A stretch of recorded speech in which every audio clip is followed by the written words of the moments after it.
السلام عليكم ورحمة الله. مرحبا بكم معايا في قناتي وقناتكم إنتاج للطبخ والوصفات. وصفتنا اليوم هي وصفة طبيعية علاجية لمشكل الكحة أو السعال بالنسبة للكبار والصغار.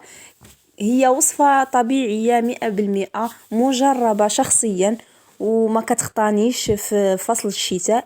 هاد الوصفة كتعتمد على مواد طبيعية متواجدة في جميع البيوت المغربية. كنحتاجو الثومة، 7 ديال الثومات، 7 ديال الفصوص ديال الثوم، القليل من زيت الزيتون، وهذاك الماء راه غادي نحتاجو باش غادي نعملو فيه هادوك الشريحات او التين المجفف باش نغسلوه. فعندنا هنايا التين المجفف هو غني بالكالسيوم، وكذلك انه كيعالج لنا المشكل ديال الامساك او القبض.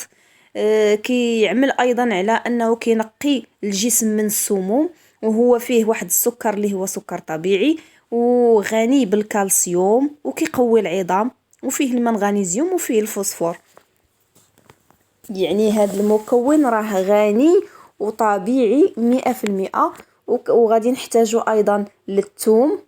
الثوم كذلك هو معروف على انه مفيد للجسم ومطهر طبيعي وكيرفع المناعة ديال الجسم، كيعالج لنا الالتهابات، السعال واحتقان الحلق، ومضاد حيوي قوي وطبيعي. هاد العناصر كلها فهي معروفة على أنها مضادة للالتهابات وأنها كتعالج مشكل الإمساك، وكذلك كتقوي صحة القلب. هنايا عندنا الماء اللي غادي نقوموا بالغسل ديال هادوك الشريحات ولا التين المجفف. غادي نديروه في هذاك الماء باش يتحيد لينا كاع هادوك الاتربه اللي تيكونوا ما كنعرفوش حنا كنشريو الشريحه، ولكن كتعرض للعوامل ديال التلوث وعوامل ديال الاتربه. هكذا كنحاولوا نغسلوهم شي شويه باش يتحيد منهم، من بعد غادي نصفيوهم كما قلت لكم.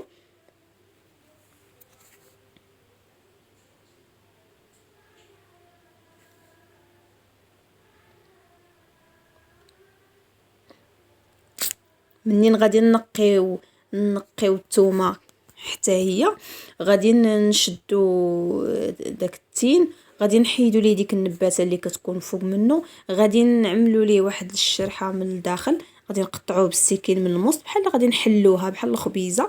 غادي نحلو ديك الشريحه من الداخل وغادي نهزو واحد الفص ديال الثوم اللي غنكونوا منقيينو، غنديروه في وسط هذيك الشريحه. داكشي باش درنا 7 ديال التمره، عفوا 7 ديال الشريحات مع 7 ديال الفصوص ديال الثوم.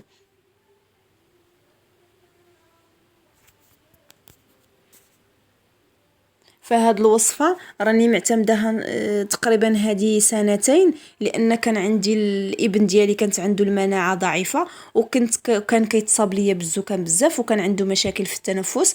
فلما واحد السيد الله يجازيه بخير، هو اللي هو اخصائي وتيبحث في هذا الشيء في المجال ديال الاعشاب، وهو اللي عطاني هاد الوصفه، ومن تما ولله الحمد لقيت عليها نتيجة خطيرة. وليت لدرجة أنني كندير كمية أكتر من هذه، وكنديرها في الثلاجة، وكنعطيها للأطفال ديالي كيفطروا بها وكيتعشوا بها، ما عنديش مشكل.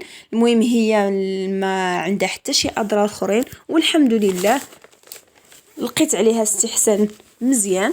لذلك فشي حاجة إلا ما كنتش مجربها ما غاديش نعطيها لكم. هادي مجربة و100% وعلى ضمانتي، والناس اللي غادي يجربوها راه غادي يلقاو عليها وغادي يرحموا لي الوالدين. هانتوما هنايا راني كنحيد ديك النباته، كنحاول باش نحيدها باش ما تبقاش، باش منين نطيبها دوز ليا في الطحانه.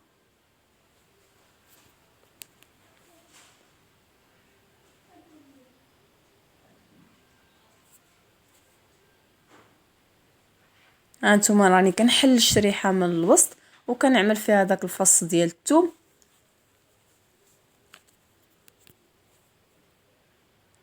شفتوا الطريقه كيفاش تندير؟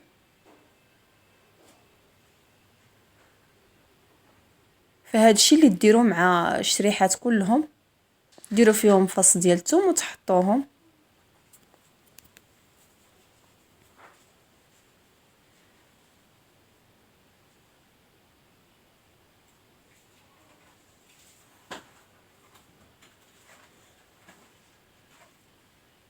فهاد المكونات بثلاثة راها مضاد حيوي طبيعي، يعالج الالتهابات، ومطهر طبيعي، ومعالج للإمساك، مهم لصحة القلب، وكيعالج السعال واحتقان الحلق.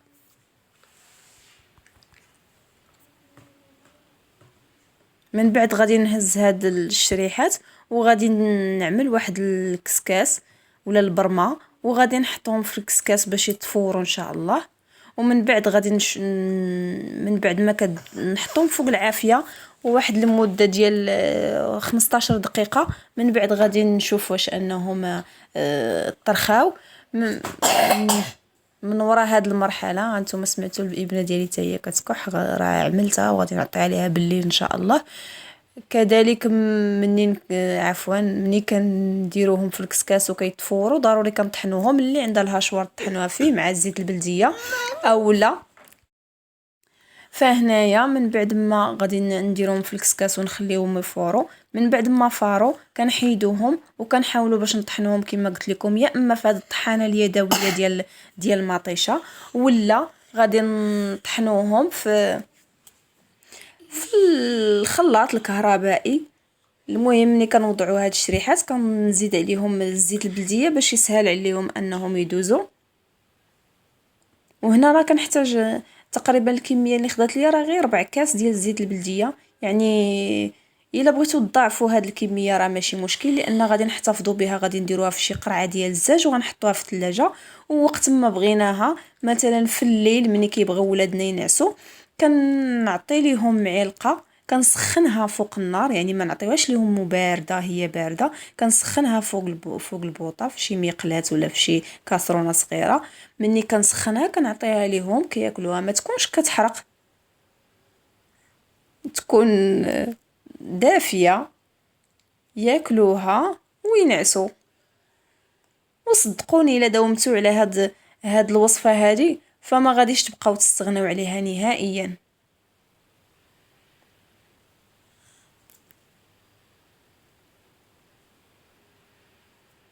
الناس اللي كيعرفوني راه كيعرفوني انني معروفه بهاد الوصفه هذه اللي ما كتخطانيش في الدار، خاصه في فصل الشتاء. فعلاش لا اللي نحرموا ريوسنا ونحرموا وليداتنا من هاد الاشياء اللي هي طبيعيه، احسن من اننا كل مره كنشريو العرام ديال الادويه. نداوموا على هاد الاشياء الطبيعيه وكتطلع لينا رخيصه. وصفتي اليوم كتوصل للنهايه ديالها، كنتمنى تجربوها وتخليو ليا شي تعليق، فانا كنقرا جميع التعاليق والله يعاونكم.